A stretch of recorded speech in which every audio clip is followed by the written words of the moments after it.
right, I think we are ready to start. Thank you for joining us to the first panel of the day. Today we'll be talking about AMMs on L2s and cross-chain liquidity management. My name is Bianca Buzea. I'm head of DevRel at Chronicle, the team behind the first Oracle on Ethereum. And I have some great panelists today with me. So maybe we start with a brief round of introductions about yourself and the projects you're building. Hey, this is Mirko. I work for Zircuit. We are a ZK rollup. The reason why we started Zircuit is that we realized a lot of people that were building L2s kind of mainly focused on the usual scalability kind of issue, but none of them were really kind of working around security. For us, it's our team, it's mainly researchers and security auditors. So we have like this kind of strong background around the security aspect. That's why we started Zircuit. Yeah, our main focus is kind of build the safest L2 for DeFi. We have this machine learning model that can detect hacks in protocols that are built on top of our chain. So yeah, that's a bit about us. Hi, I'm Marco. I work for LeFi and Jumper.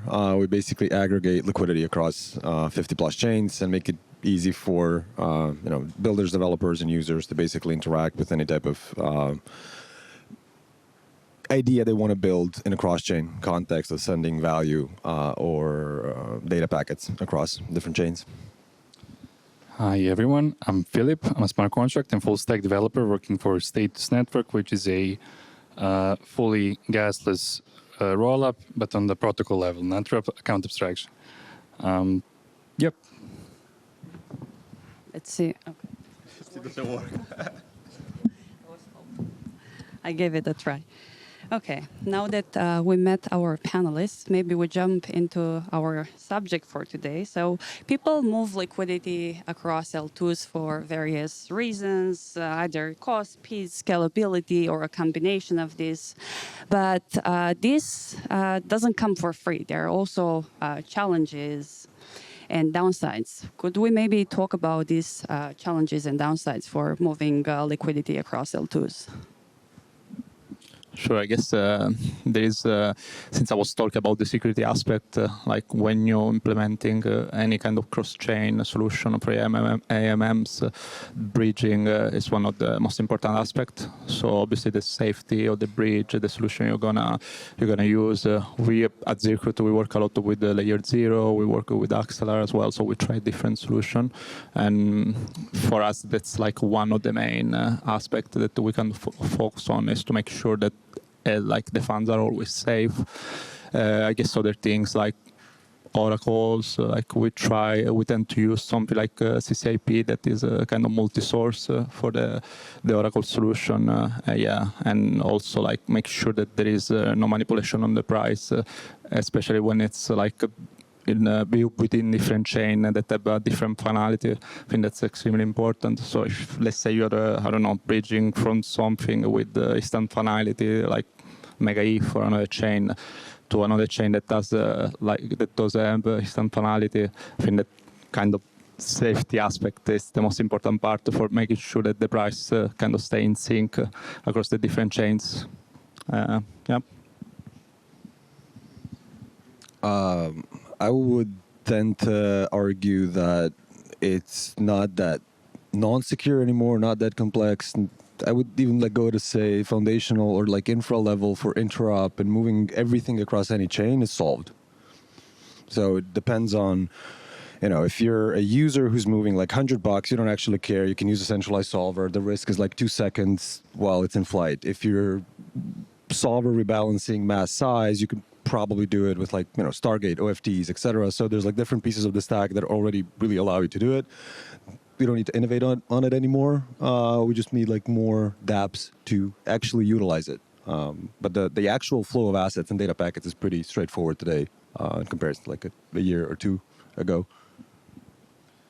I'm somewhere in between, like agreeing with you both. So I'd say, okay, so each new network, each chain, each rollup has its own stack with its own pros and cons, its own problems, and each one carrying its own risks. And I'd say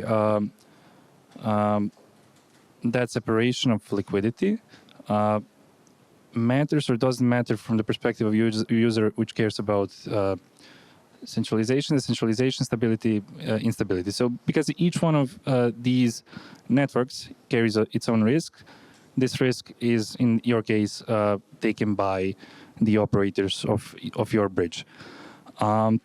And also, like each of these networks also are going to be more centralized, more decentralized. So it's not going to be a bridge cannot say that its own decentralization, its own stability is what's going to be for the whole network. Like there are these components which are in their own right going to be different. So I guess for most users, it's already solved, but from perspective of protocols which maybe want something truly atomic, that's something yet to be solved. So maybe okay, it's like two-sided, right? Users don't care. We already know that. Like no one actually cares. Like no one thinks of the actual risk implied on the chain, and like no one cares. It's not a decision for any user, pretty much. On the other hand, you have dApps. They do care, but most of the dApps that go with like ethos perspective of like, oh, I actually am gonna make my business decisions based on like these like very techie decisions, they don't really work out. Like one of the, it's maybe like a stupid comparison, but one of the things that broke my mind last year was Relay as a bridge, right? So like, I did not think in 2024 we're going to have a centralized solver bridge come up and say, yeah, we're centralized, fast, and cheap, and everybody's gonna be like, yeah, nice, let's do it. Like it's an Excel spreadsheet bridging with EOAs on destination chain. No one cares. Like it's nothing else is a consideration. It's fast and cheap, and it works for dApps and users, right? So like we're seeing like enterprise level customers using Relay today. No one cares, right? So that's kind of the extent of like it is solved. Like we can go into the granularity of like what is the best ethos decision, whatever, but it is solved pretty much, right? So like you don't really have to make these like hard technological trade-offs and make shit more expensive, because obviously it works well how it is today, right? If something's gonna break, maybe, but it's still very limited to like the size you're moving, or like it doesn't matter in the end, right? More problems we've had with like previous bridges designs than centralized today, right? I guess from the user perspective, it's like if you're an LP, you probably don't really care about the architecture, obviously, right? I guess it kind of goes back to what you're saying. dApp are those that really care, but for me, for an LP, I guess I look more at like, is my capital being used in the most efficient, kind of way? That's what I really care, right? Maybe a follow-up question there. How would you say projects prioritize? If no one cares, then how would you say projects prioritize, okay, which L2 or which chain are we going to tackle first? Where are we going to go? What is the criteria? I would say politics is the number one. The amount of grants they can get, number two. And then maybe overlap in the existing user base. I honestly maybe it's a hot take, I honestly tend to think that like technological aspect of what's like a public perception of making decisions is actually not true at all. And it's not, in most companies, not even a basis to make these decisions. It's basically where do you see you can hold more or accrue more value in the shortest period of time through whatever means. Is it like, Berachain is launching and we're expecting a shit ton of volume there, and so we're going to reorganize everything to be there day one? Or is it, we're close to OP and they're giving out really good grants and we know we can like get 1.5 million of OP tokens and we're going to prioritize it that way. Everything else is kind of not even secondary, like tertiary, in my mind, at least. I just comment that. I'd say, yeah, I completely agree for users. But like, let's say some bigger players, institutions in this example, maybe we don't like them, but they are big players with huge funds. They are using Ethereum as their ledger, not Polygon. Like, that's not true at all. Please comment. I mean, so when you talk about institutions on that level, you're thinking about BlackRock, Securitize, They're on AVAX, they're on Ethereum, they're on Solana. Stripe acquired Bridge, USDC settlements on Solana, right? Like, that's just not true. Like, they don't care at all. The companies that win these deals, they win it because they do really good BD, not because there's like a technological consideration that someone in BlackRock is like, yeah, ethos-wise, Ethereum, you know, like global settlement layer, right? They're going to be there as well, but the argument is like fully elsewhere, especially like now it's mostly interchain token standards. So like the protocol itself doesn't actually matter. Your security is the token itself, not the chain where it lives on, because it lives on any chain where, you know, layer 0 or whatever GMP has endpoints on. And it's just BD. It's literally like they, you know, layer 0 was more successful to sell to securitize than Wormhole. Why? I don't know, better BD, like, you know, more dinners. I don't know. But it's not like technological consideration at all because they are on AVAX. Like, why would you be on AVAX? You know, like, but they're building there. Why then Solana if Ethereum is this like super security? Well, they're there. Like, you know, they're launching tokens through securitize on Solana as well. So I kind of agree. So yeah, I kind of agree that a big part of it is like hype, to be honest, and the BD work. But it is true that big funds kind of have a saying around it, but not necessarily on the technical part, but it's more like on the alignment and incentives part. That's like a big kind of, I don't know, I have a unique perspective because I work on this a lot, so I talk on both the dApp side, but also work a lot with LPs, and so I kind of see both sides, and it is true that it is PD work, but it's also very incentive aligned work. That's where those big funds kind of come in play. But I do agree that they don't care about... That's the unspoken part. The incentives is what we don't talk about. It's just yeah, easy, you know, like. I'm just I'm spitting the truth now, but yeah. Yeah, I'm not sure. That's the assumption that I got, that all of these institutions are actually using Ethereum primarily. I'm sure, yeah, on the short term, they're definitely using all of these chains. I'm just not sure if it's just a short-term possibility because of all of the incentives these ecosystems are able to provide, and long-term, if they are not able to make ecosystems which actually have users, which are actually using them, would these institutions in the end just move their funds back to whatever is technologically superior? Because, you know, like, they're not going to have the benefits of, and this is with an assumption that these chains are not able to contain this ecosystem for long. Like, the people using it would probably be moving to something where they see everyone else is moving. So I would flip the question in a way where, so we're talking, like, for example, chain abstraction as a topic, you're removing the notion of chains from the users, but the same level is happening on institutional level as well, right? So where does the money actually lie? Doesn't matter. What matters for them is like depth of liquidity, for example, volume, or, you know, what use cases they can build on top, or how does it get included into their existing system or whatever. So like, I'm a big believer that the billion user meme doesn't happen from crypto. It happens by an app, existing one, integrating crypto rails, and users don't even know they're using it. And from that perspective as well, like, it doesn't, for these, it won't matter, you know, what chains they're on, what chains they're deployed. It literally matters like, okay, this one at the moment has the deepest liquidity for this use case. Do that, irrelevant of anything else, pretty much. I think since you mentioned about liquidity and volume, I think one of the risks when you're going to tackle so many chains, so many L2s, is that you're kind of spreading thin.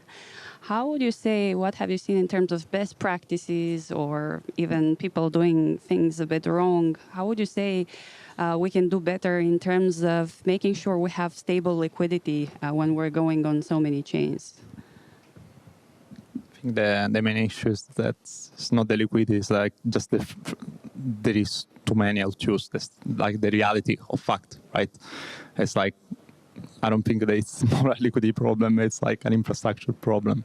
And I know there's some kind of unified kind of liquidity project. I think Torchain, if I remember correctly, was kind of working on that a couple of years ago, and probably there's a bunch more. But yeah, I guess the ultimate goal is kind of like to have this kind of unified layer for all this chain. But also the reality of fact is that we probably don't need as much liquidity all these different layers, because like probably 80% of this chain don't even have users. That's like the reality. That's not the reality or truth.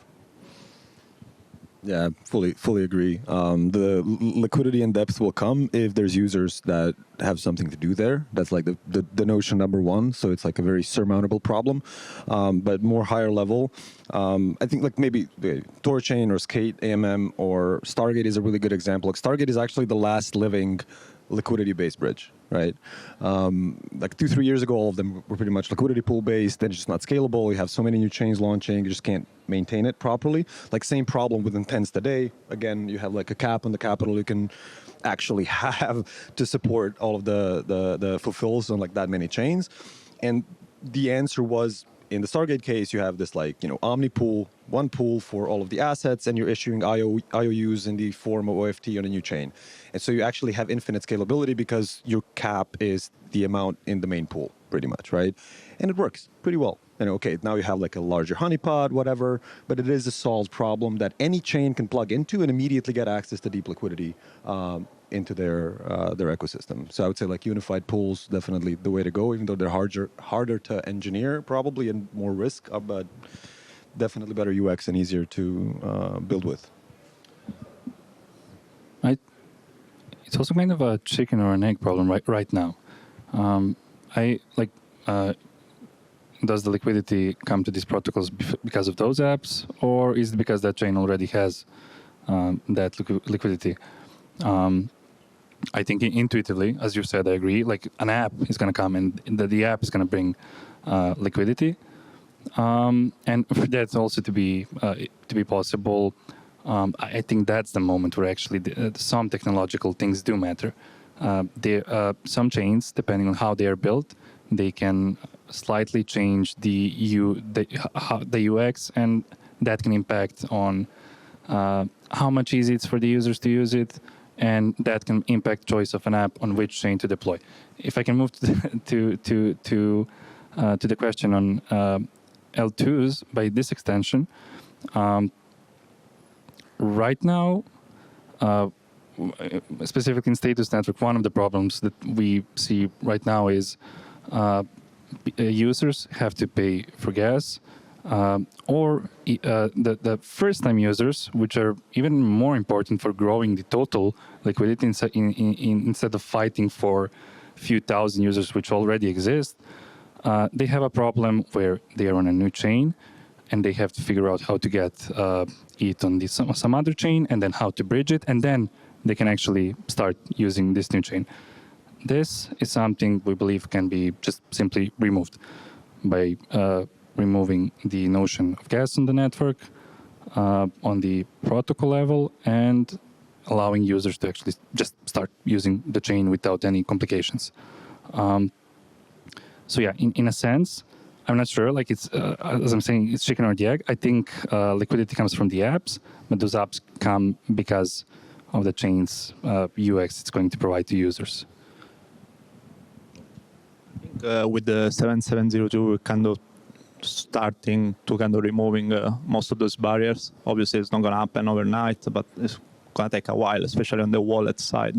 I think it's not even on the dApp side anymore. Now it's more on the wallet side to have like the kind of UX or where okay, I can pay gas in any token, and I don't need to have the native token in my wallet, or I can easily bridge between L2s. I think it's happening, and it's going to happen very soon. Maybe changing the direction a bit towards trade-offs. What would you say are the trade-offs between concentrating liquidity on one chain early on versus like starting to go in multi-chain? Yeah, I mean, it's obvious difficult to scale if you're going multi-chain immediately, right?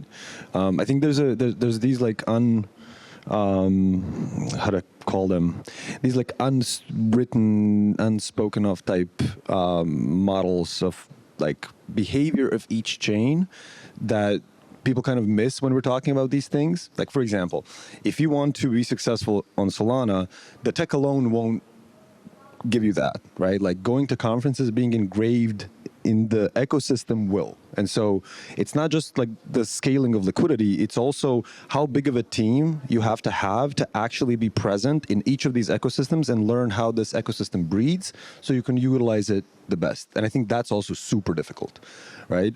The most obvious example like on Solana is Jupiter, right? Jupiter has so much goodwill from its community that you can have better, trading venues or aggregators or whatever come, but there's a certain sense of loyalty from the users and the apps that are going to use Jupiter. And this is maybe the most obvious example, but it happens on every ecosystem. And so when you solve the technological hurdle, then you have the biggest hurdle of actually figuring out what these ecosystems are, how they live and breathe, and how you're going to tackle the ecosystem to actually make meaningful stride there as well. I think there is also like a limit, which is probably UX also, because if you're Uniswap, you already have like 15 chains in there, but it's like, how deep do you really want to go, right? Because you cannot integrate every L2 on the planet. So it's like, it's not just about liquidity, but it's also about user experiences. When do you decide to kind of set the limit? They say, okay, we already have enough chain integrated, and it's like, we're going to stop there. And I guess for a new protocol, it's the same. You probably want to start on a single chain just to like be focused and like from start to for the ecosystem. And then if you want to start to go multi-chain, you just have to kind of figure out which one are the best to be in. And probably you don't want to be in 15 different of them. You probably want just to be on the 3-4 best of them. Maybe a follow-up, any tips or best practices on safeguarding LPs in a multi-chain world? Maybe from a smart contract perspective, what do you think about LPs in the multi-chain world?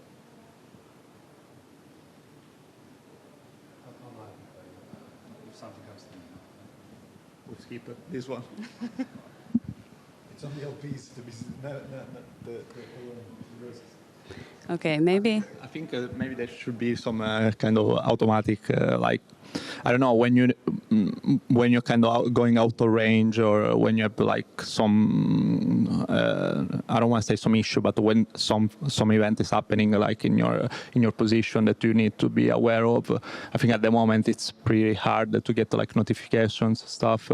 So again, this kind of comes back to also the wallet as well as the app. The app is like, how can you better kind of notify to the LP in this case what's happening at any given moment. There's probably tools around this, but like for my position, like Uniswap, I can to manually go and check what's happening once in a while to make sure that none of them is out of range and that like everything is still okay. But yeah, probably like some kind of cool way to manage all your different position in an kind of automated way. And I guess AI will help probably with this, with the rebalancing and do all the kind of manual infrastructure work that it's like very tedious. Since you mentioned AI, do you have any view do you have predictions on how AI might intercept with this and manage liquidity in the future, automated? Yeah, probably automatic rebalancing, finding the best pools where you can get the most, the better kind of utilization of your capital and incentives. I think definitely already seen like a bunch of projects that are kind of working on this, and this is probably just gonna speed up in the next like 1 to 2 years. And I kind of feel that like 60%, 70% of the entire LP kind of job will be completely automated by AI. Yeah, I mean, fully agreed. I don't think we're close to like people using natural language to do any type of execution, but the research on like how to do execution and what should happen to give you like a full scope, because you basically have like your own super smart quant team, right? Which now you don't. Like we're all idiots. I'm an idiot, right? I don't know how to rebalance properly my position. I don't know really maybe how to project impermanent loss 30 days in advance or whatever. But this can help you do that, and it can actually give you like very streamlined. Hey, if this happens, do this. If this happens, do this. You still execute it maybe manually, but yeah, I think it's going to sift through a lot of data very successfully. So I'm going to be curious to see how it develops in DeFi. Yeah, I mean, look at DeFi Saver. Like, it was one of the first solutions where which proved that even if you're whale, even if you have lots of money, that doesn't mean you actually understand the protocol that you're using. So people naturally outsource management of their funds to teams or persons which are much more experts on that specific thing. So I actually don't know the state of usage of AIs, but I can imagine if it's able to manage these, yeah, why not?